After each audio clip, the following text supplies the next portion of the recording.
성부 성자와 성령 영원히 영광 받으옵소서.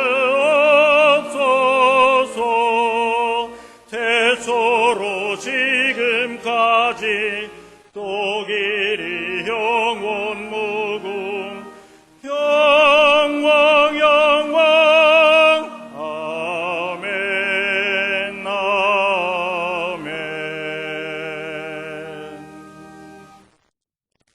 이에 예수께서 제자들에게 이르시되 아무든지 나를 따라오려거든 자기를 부인하고 자기 십자가를 지고 나를 좇을 것이니라. 누구든지 제 목숨을 구원코자 하면 잃을 것이요 누구든지 나를 위하여 제 목숨을 잃으면 찾으리라.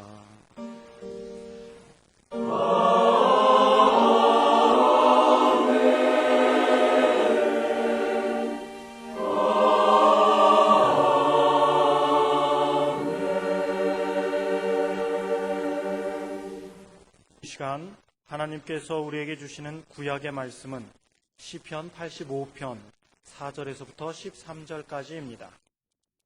제가 가진 성경으로 864쪽입니다.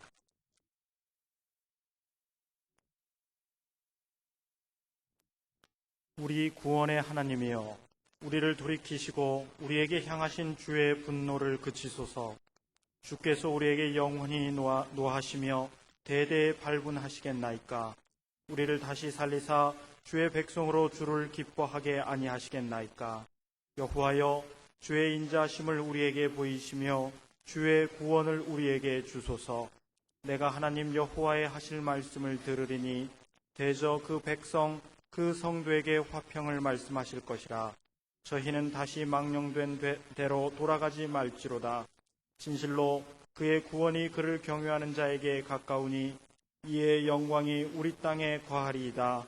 긍휼과 진리가 같이 만나고 의와 화평이 서로 입맞추었으며 진리는 땅에서 솟아나고 의는 화평에서 하감하였도다. 여호와께서 좋은 것을 주시리니 우리 땅이 그 산물을 내리로다. 의가 주의 앞에 앞서 행하며 주의 종적으로 길을 삼으리로다. 아멘.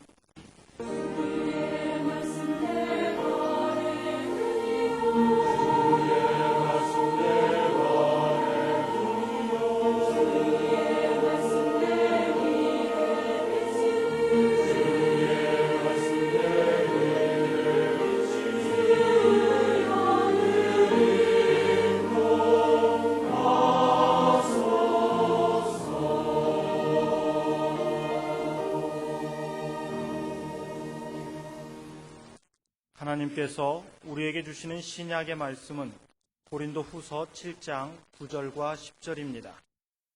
제가 가진 성경으로 293쪽입니다.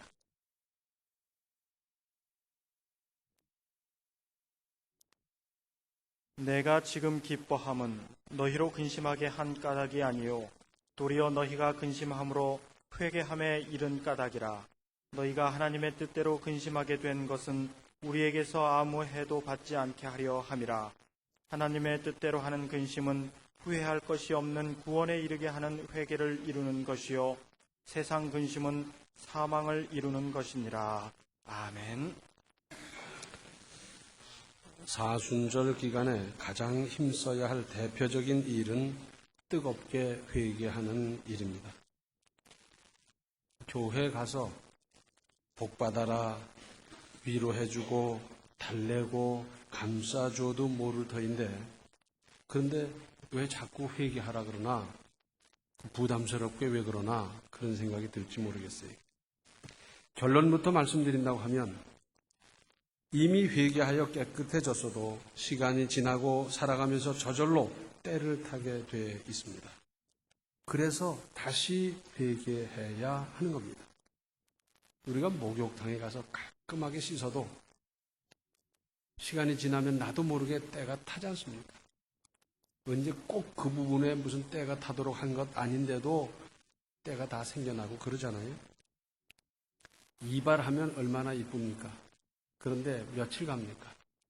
또 머리가 자라고 수염이 자라고 또 손질을 해야 되고, 새 옷을 입었는데 새 옷은 영원히 새 옷입니까? 조금 있으면 헌옷이 되고 그러지 않습니까? 그래서 다시 회개해야 할 필요가 있는 겁니다. 또 회개해야 살겠으니까 그렇습니다. 살 길이란 여기서부터 시작하니까 회개를 외치지 않을 수 없습니다. 복이란 회개한 사람에게 저절로 따라오게 마련입니다. 회개는 하지 않으면서 하나님을 졸라대기만 하면 하나님도 얼마나 곤혹스러우시겠습니까? 자녀를 길러보면 어린이가 나가서 실컷 놀다가 뛰어들어와요. 엄마! 빵 주세요. 주스 주세요. 우유 주세요. 막 그래요. 주려고 봤더니 뭐 흙이 묻어있고 손이 더럽고 막 그래요. 예, 그 먼지 좀 털고 그리고 손이고 씻고 그러고 먹자. 그러는데 아니라는 겁니다. 먹고 씻으면 안 되냐? 먹고 씻자. 그러면서 빡빡 우기는 거예요. 아니 빵이 아깝겠습니까? 주스가 아깝겠습니까? 간식이 필요할 테니까 다 준비해 놨고 간식뿐입니까? 점심도 저녁도 입을 옷도 잠자리도 학비도 다 생각하고 준비해 놨는데 우선 먹고 그리고 씻자는 거예요. 더러운 손으로 먹어서 무슨 유익이 있겠어요? 우리가 지금 이러고 있지는 않습니까? 또 무엇보다도 하나님께서 회개하는 것을 기뻐하십니다. 하나님 앞에서 잘난 척하고 뻐기고 하나님 기뻐하지 않으세요. 바리새인이 뭐라 그랬습니까? 저희는 일주일에 2번 금식을 하고요, 구제를 하고요, 시간 맞춰 하나님께 길을 가다가도 기도를 하고요, 그러면서 하는 것 하나님께서는 외식한다 그러셨어요. 그런가 하면 죄책감으로 얼굴을 들지 못하는 세리의 기도를, 세리의 회개를 귀하게 보셨더랬어요. 누가복음 15장 1절로 7절에는 이런 말씀이 있습니다. 모든 세리와 주인들이 말씀을 들으러 가까이 나아오니 바리새인과 서기관들이 원망하여 가로되 이 사람이 죄인을 영접하고 음식을 같이 먹는다 하더라. 예수께서 저희에게 이 비유로 이르시되 너희 중에 어느 사람이 양 100마리가 있는데 그 중에 하나를 잃으면 99마리를 들에 두고 그 잃은 것을 찾도록 찾아다니지 아니하느냐. 또 찾은즉 즐거워 어깨에 메고 집에 와서 그 벗과 이웃을 불러 모으고 말하되 나와 함께 즐기자. 나의 잃은 양을 찾았노라 하리라. 내가 너희에게 이르노니 이와 같이 죄인 하나가 회개하면 하늘에서는 회개할 것 없는 의인 99을 인하여 기뻐하는 것보다 더하리라. 하나님께서 회개를 기뻐하셔요. 회개하고 돌아오는 것을 기뻐하셔요. 그렇기 때문에 우리는 회개할 일이고요. 디모데전서 4장 1절과 2절에는 그러나 성령이 밝히 말씀하시기를 후일에 어떤 사람들이 믿음에서 떠나 미혹해하는 영과 귀신의 가르침을 조추리라 하셨으니 자기 양심이 화인 맞아 외식함으로 거짓말하는 자들이라 했습니다. 여기서 특별히 양심에 화인 맞아서 그랬는데 양심에 불로 도장을 콱 찍었다는 말씀입니다. 화인 곧 불도장이란 옛날에 아주 고약한 주인이 노예의 이마에 자기 소유를 표시하기 위해서 불로 도장을 콱 찍는 거예요. 한번 생각해 보십시오. 불로 도장을 이마에다 찍었다. 얼마나 고통스러운 일입니까? 기절할 만큼 고통스러운 일인데 그래서 자기 소유를 표시하기도 했고요. 또 죄인의 이마에 형벌로 화인을 찍기도 했습니다. 그게 벌이에요. 이 사람은 이런 죄를 졌다. 그런 죄인과는 거래도 말고 교제도 말도록 그러면서 그 형벌을 지워지질 않으니까 영원히 갖고 살아야 되는 끔찍한 벌. 그러니까 양심에 화인 맞았다는 뜻은 마귀의 소유로 확실해진 상태라는 것이고 이러한 사람은 양심의 가책도 신앙적인 아픔도 없는 참으로 멸망의 자식이라는 의미입니다. 이런 사람에게는 소기의 경일계예요. 아무리 좋은 말을 해줘도 아무리 천사의 말을 들려줘도 들을 줄을 모릅니다. 이런 사람이 돼서야 되겠습니까? 오늘의 신약 본문은 초대 고린도 교회에 여러 문제가 발생했는데 여기에 대해서 바울이 사랑하는 마음으로 하나님의 뜻을 따라 기록하여 보내면서 책망했습니다. 아주 준열하게 책망을 했어요. 이러한 책망을 받고 나타난 현장은 어떠했겠습니까? 바울 지가 뭔데 우리를 이렇게 책망해? 저는 잘못이 없나? 털어서 먼지 안 나는 사람 있을까? 그러면서 막 반발하고 그러면서 그것 때문에 시험 들고 그것으로 말미암아 실족하고 그랬느냐? 아닙니다. 고린도 교회의 교인들은 잠시 마음 아파했지만 곧 회개하며 돌이켰습니다. 참으로 복된 사람들이고 복받은 교회가 아닐 수 없습니다. 책망을 받아들여서 자기에게 유익하도록 고치고 참작하고 다듬어가는 것은 복받을 일입니다. 이것은 꼭 윗사람, 앞서가는 사람의 책망이 아니라 하더라도 믿지 않는 사람, 다른 사람의 책망이라도 믿음으로 받아서 소화만 잘하면 얼마든지 유익할 수 있어요. 책망을 믿음으로 받고 잘 소화하시는 복된 사람들이 되시기를 바랍니다. 그런데 이 본문을 개정판에서는 이렇게 번역하고 있습니다.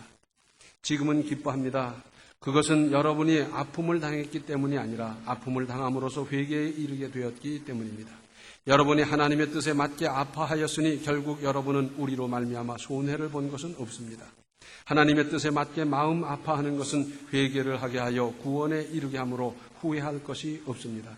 그러나 세상 일로 마음 아파하는 것은 죽음에 이르게 합니다.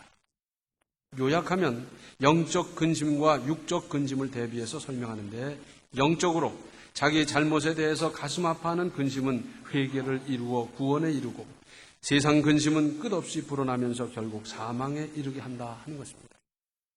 근심도 버릇이에요.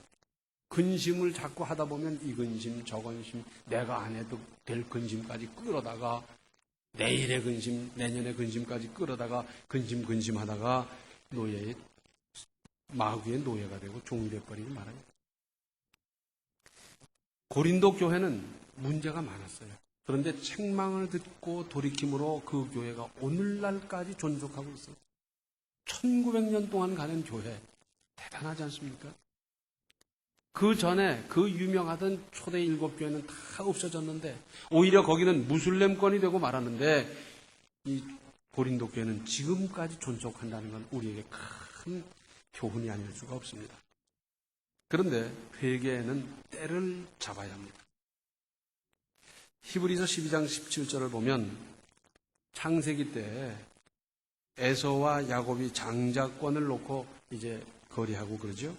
에서가 장자권을 경솔하게 포기한 데 대해서 말씀하고 있는데, 너희의 아는 바와 같이 저가 그 후에 축복을 기업으로 받으려고 눈물을 흘리며 구하되 버린 바가 되어 회개할 기회를 얻지 못하였느니라. 우리가 언뜻 생각하면 야곱에게 장자의 축복을 해줬으니까 실제 장자인 에서에게 또 해줘도 될 거 아니겠는가? 그런 생각이 드는데, 기도는 함부로 하는 게 아닙니다. 기도하는데 무슨 돈이 드는 것도 아니고 무슨 진땀을 흘리는 것도 아니고 무슨 뼈가 부러지는 것도 아니고 하다 보니까 해주고 또 해주고 막 그렇게 아무렇게나 하는 게 아니에요. 장자권이라고 하는 것은 간단한 것이 아닌데 이미 해주고 났는데 그 다음에 또 할 수가 없지 않느냐 하는 그 말입니다. 사람들이 흔히 그런 생각을 합니다. 매일 어떻게 그렇게 하나. 그러니까 연말까지 다 차곡차곡 모아두었다가 그때 가서 한꺼번에 하지. 아니면 내가 세상 떠나기 전에 그 모든 거 다 회개하고 그리고 하늘나라 가면 되지. 그런데 그렇지 않습니다. 그러다 보면 잊어버리기도 하고요. 죄책감도 없어지고요. 무슨 수로 그 모든 것을 다 기억하며 일일이 낱낱이 고하면서 용서를 받을 수가 있겠어요? 로마서 2장 4절 말씀을 개정판으로 보면, 아니면 하나님께서 인자하심을 베푸셔서 그대를 인도하여 회개하게 하신다는 것을 알지 못하고 오히려 하나님의 풍성하신 인자하심과 너그러우심과 오래 참으심을 업신여기는 것입니까? 하나님께서 사랑으로 인자하심으로 오래오래 참아주십니다. 그런데 이걸 악용하는 겁니다. 내가 이런 잘못을 하고 아이고 벌 받으면 어떡하나 막 그랬는데 벌이 없거든요. 또 이런 실수를 하고도 아이고 이거 무슨 벌이 따르지 했는데 벌이 없거든요. 그러다 보니까 속된 말로 간이 부어가지고 그 다음에는 더 큰 잘못을 하고도 양심의 가책을 안 느끼고 그러는 거예요. 그런데 그것을 성경은 어떻게 판정하느냐? 하나님을 업신여기는 거다. 그 어미하신 하나님을, 절대자이신 하나님을 업신 여긴다면 하나님께서 그냥 두시겠습니까? 하나님께서 사랑으로 오래 참아주시지만 기회란 한없이 계속되는 것이 아닙니다. 그래서 이렇게 회개를 촉구할 때 말씀 듣는 대로, 말씀 받는 대로 회개할 일입니다.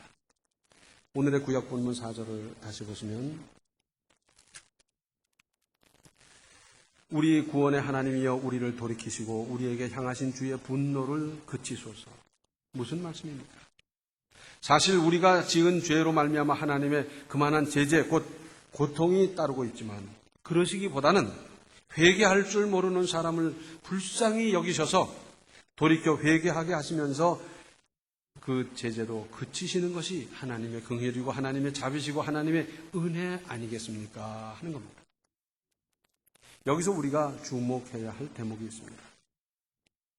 내가 회개하고 돌이키고 싶은데 그래야 살겠고 그래야 이 고통도 끝나고 그래야 새로운 은혜의 길이 열릴 텐데 이 사실을 분명히 알고 있음에도 불구하고 마음이 선뜻 움직이지 않고 감정이나 생각이 따라주지 않거나 손발이 말을 안 듣거나 주변 여건이 몹시 난감할 때 그래서 바로 이 일로 안타까워하며 몸부림치고 있는 겁니다.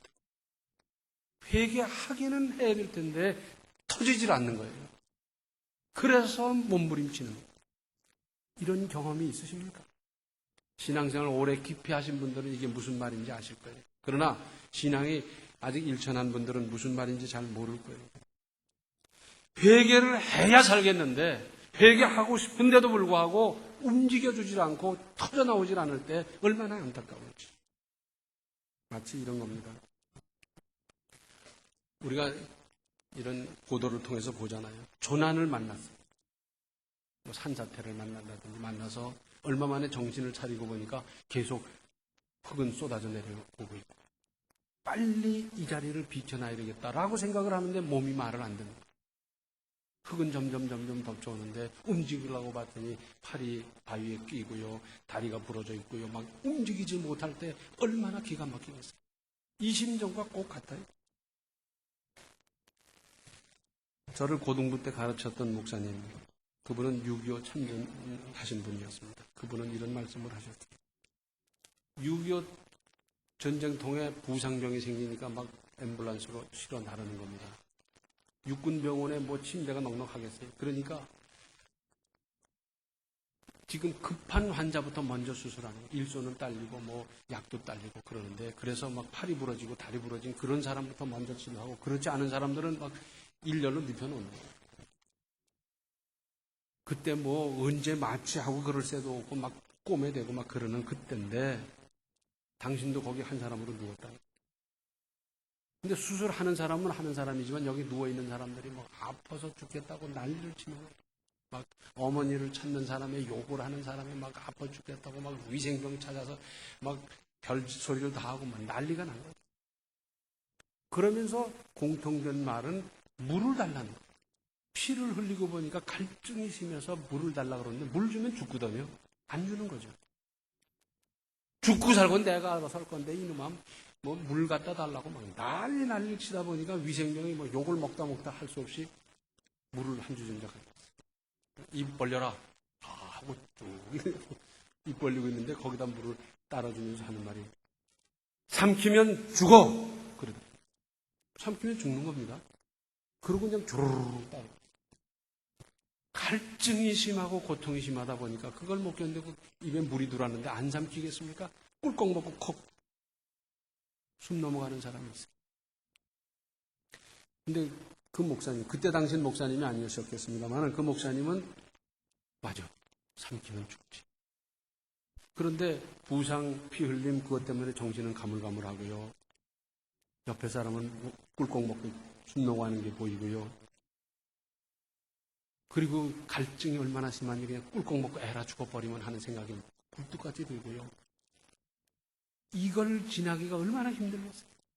그래서 꾹 참아가면서 주여 하면서 하다가 자기 차례가 돼서 이제 침대에 올려지고 막 이걸 저걸 하는데 그때서야 뱉었다.